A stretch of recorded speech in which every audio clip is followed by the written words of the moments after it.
Фонтаната Војна конј од плоштад Македонија остана со само 2 рефлектора. Како што информираат од јавното предпријатие Водовод и канализација, под чија надлежност се фонтаните во центарот на Скопје. Ваквата состојба е утврдена веднаш по преземањето на надлежностите од град Скопје. Со цел да дознаеме дали ваквата состојба ќе го одложи пуштањето во употреба на најфотографираната фонтана во македонската метропола. Одговор побаравме од Митко Гаджовски, задолжен за односи со јавност во јавното предпријатие Водовод и канализација, кој што не информираше дека фонтаната ќе биде пуштена во употреба до крајот на неделава. Дефектите ќе ги санира фирма избрана на тендер, а на терен заедно со работниците ќе одат и вработените од предпријатието, со цел да соберат искуство за следните евентуални дефекти на фонтаните, вели Гаджовски, и негира дека покрај рефлекторите украдени се и механизмите во фонтаните.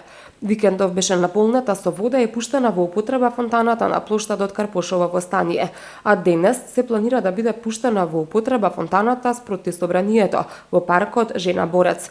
Кражбата на рефлекторите е пријавена во полиција, а штетата е проценета на 60.000 евра.